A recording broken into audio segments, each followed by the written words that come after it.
Hi hello namaste welcome to Telugu one cinema. This is Divyasri. Rebel star Krishnamraju ఈ పేరు ఒక దశలో పెద్ద సంచలనం. తన విలక్షణమైన నటనతో ప్రేక్షకుల్ని ఆకట్టుకున్న ఆజానుభావుడు. హీరోగా టాలీవుడ్లో ఎంట్రీ ఇచ్చి ఆ తర్వాత 45 సినిమాల్లో పవర్ఫుల్ విలన్గా రాణించి మళ్ళీ హీరోగా తనను తాను ప్రూవ్ చేసుకున్న నటుడు కృష్ణంరాజు. ఆయన చేసే క్యారెక్టర్లన్నీ ఎంతో వైవిధ్యంగా మరెంతో విభిన్నంగా ఉండేవి. సాంఘిక చిత్రాల్లో, చారిత్రాత్మక చిత్రాల్లో అన్ని రకాల పాత్రలు పోషించిన కృష్ణంరాజుకు స్వతహాగా సినిమా నటుడు అవ్వాలన్న కోరిక లేదు. అలాంటిది ఒక రెబెల్ స్టార్ స్థాయికి ఎదిగేంత గొప్ప నటుడయ్యారంటే దాని వెనక చాలా పెద్ద కథే ఉంటుంది. ఆ కథ ఏమిటి? సినిమాలంటే ఆసక్తి లేని కృష్ణంరాజు వెండితెరకు ఎలా పరిచయం అయ్యారు? ఆయన సినిమా రంగానికి పరిచయం కావడానికి కారణమైన అంశాలేమిటి అనేది రెబెల్ స్టార్ కృష్ణంరాజు బయోగ్రఫీలో తెలుసు.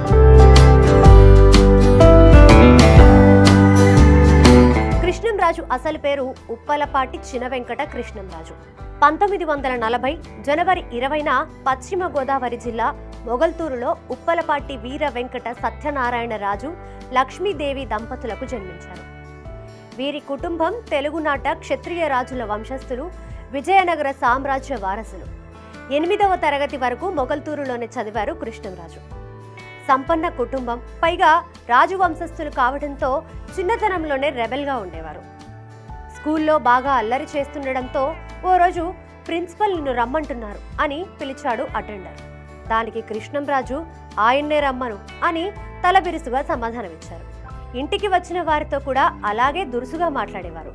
దాంతో కృష్ణంరాజును కాకినాడ దగ్గరలోని వాళ్ల పిన్ని ఇంటికి పంపించారు. అక్కడికి వెళ్ళిన తర్వాత ఆయనలో చాలా మార్పు వచ్చింది. బయటి ప్రపంచం ఎలా ఉంటుందో తెలిసింది. అల్లరి తగ్గి అందరితో మంచిగా మసులుకోవడం మొదలుపెట్టారు.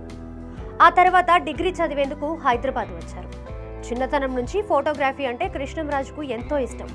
ఆయన దగ్గర రకరకాల కెమెరాలు ఉండేవి.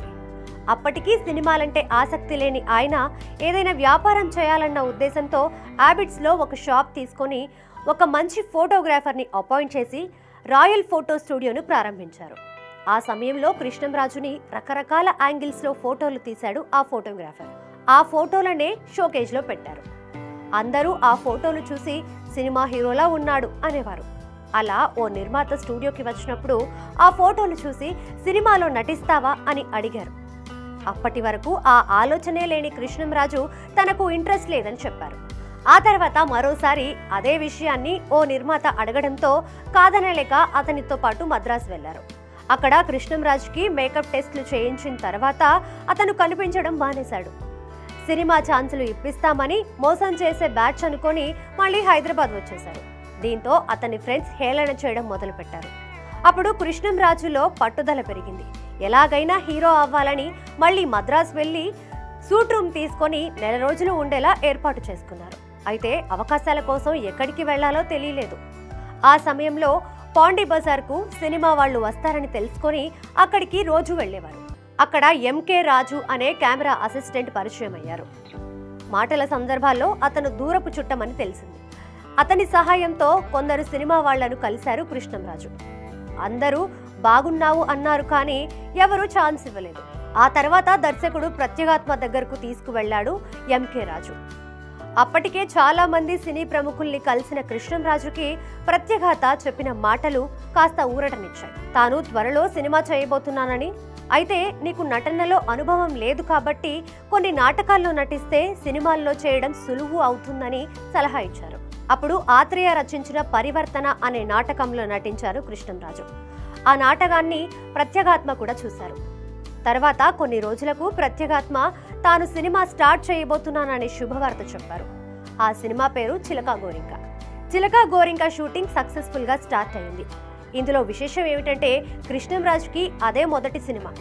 ఆయన సరసన 100 సినిమాల్లో హీరోయిన్ గా నటించిన కృష్ణకుమారిని ఎంపిక చేశారు. అలా ఏ హీరోకి జరగలేదు. ఇప్పటికీ అది ఒక రికార్డ్ అనే చెప్పాలి. అయితే చిలకా గోరింక పెద్ద ఫ్లాప్ సినిమా అయింది. ఈ సినిమాలో నటించిన ఎస్వి రంగారావుకి కృష్ణంరాజు పర్ఫార్మెన్స్ బాగా నచ్చింది. దీంతో ఆయన మద్రాసు వెళ్ళిన తర్వాత తనకు తెలిసిన వాళ్లందరికీ అతని గురించి చెప్పారు. అలా కొన్ని సినిమాల్లో అవకాశాలు వచ్చినా కృష్ణంరాజు తిరస్కరించారు. నటనలో ఇంకా మెళకువలు నేర్చుకోవాలన్న ఉద్దేశంతో తొలితరం నటుడు సిహెచ్ నారాయణ దగ్గర నటనలో శిక్షణ పొందారు. ఆ తర్వాత కృష్ణంరాజుని నిర్మాత దుండి పిలిపించారు. చిలకా గోరింక చిత్రం చూశామని, పర్ఫార్మెన్స్ బాగుందని చెప్పారు. తమ బ్యానర్లో నేనంటే నేనే సినిమా చేస్తున్నామని, అందులో విలన్ వేషం వేయమని అడిగారు. అయితే తాను హీరోగానే నటిస్తానని, విలన్గా చేయనని ఖరాఖండిగా చెప్పేశారు. ఈ విషయం ప్రత్యేగాత్మకు తెలిసింది. అప్పుడు అతన్ని పిలిచి శివాజీ గణేశన్ వంటి వారే మొదట్లో విలన్గా నటించారు అని చెప్పారు. ఆయన చెప్పిన మాట నిజమే అనిపించి నేనంటే నేనే చిత్రంలో విలన్గా నటించేందుకు ఒప్పుకున్నారు కృష్ణంరాజు. ఆ సినిమాలో కృష్ణ హీరో. సినిమా పెద్ద హిట్ అయింది. కృష్ణంరాజుకు విలన్గా చాలా మంచి పేరు వచ్చింది. దీంతో వరుసగా విలన్ వేషాలు వచ్చాయి. అలా 6 సంవత్సరాల పాటు 45 సినిమాల్లో విలన్గా నటించారు. 1974 ప్రత్యేగాత్మ సోదరుడు హేమాంబరదరావు ఇంటి దొంగలు చిత్రం కోసం కృష్ణంరాజును హీరోగా తీసుకున్నారు. అయితే ఆ సినిమా హిట్ అవ్వలేదు, కానీ ఆయన నటన ప్రేక్షకుల్ని ఆకట్టుకుంది. ఆ తర్వాత కూడా కొన్ని సినిమాల్లో విలన్గా కూడా నటించారు. అదే సమయంలో నిర్మాతలు హరిరామ జోగయ్య, చలసాని గోపి ఇద్దరు కలిసి కృష్ణవేణి సినిమా ప్రారంభించారు. కృష్ణంరాజును హీరోగా తీసుకున్నారు.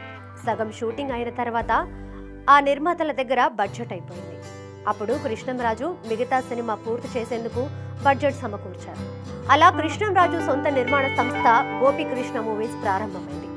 నరేంద్ర ఇంటర్నేషనల్ సంస్థతో కలిసి కృష్ణవేణి చిత్రాన్ని నిర్మించారు. ఈ సినిమా సూపర్ హిట్ అవడంతో కృష్ణంరాజు హీరోగా స్థిరపడిపోయారు. ఆ తర్వాత మళ్లీ విలన్ పాత్రను పోషించారు. విలన్ గా ప్రేక్షకులని అలరించిన ఆయన హీరోగా ఆ తర్వాత భక్త కన్నప్ప, రంగున్ రౌడీ, కటకటాల రుద్రయ్య, మన ఊరి పాండవులు, అమరదీపం, సీతారాములు, త్రిశూలం, తాండ్ర పాపారాయుడు, బొబ్బిలి బ్రహ్మన్న ఇలా ఎన్నో వైవిధ్యమైన సినిమాల్లో నటించి రెబెల్ స్టార్ గా పేరు తెచ్చుకున్నారు.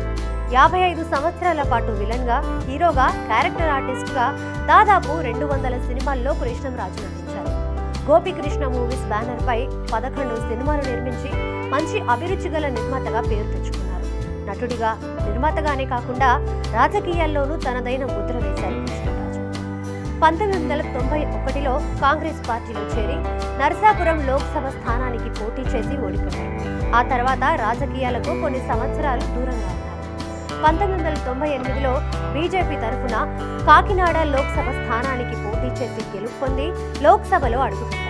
1999లో వచ్చిన మధ్యంతర ఎన్నికల్లో నర్సాపురం లోక్సభ నియోజకవర్గం నుంచి పోటీ చేసి గెలుపొంది కేంద్రంలో వాజ్పేయి నేతృత్వంలోని ఎన్డీఏ ప్రభుత్వంలో 2000 సెప్టెంబర్ 30 నుండి 2001 జూలై 22 వరకు కేంద్ర విదేశాంగ శాఖ సహాయ మంత్రిగా, 2001 జూలై 1 నుండి 2003 జనవరి 29 వరకు వినియోగదారుల వ్యవహారాలు, ప్రజా పంపిణీ శాఖ సహాయ మంత్రిగా, 2003 జనవరి 29 నుండి 2004 మే 22 వరకు కేంద్ర గ్రామీణాభివృద్ధి శాఖ సహాయ మంత్రిగా పనిచేశారు.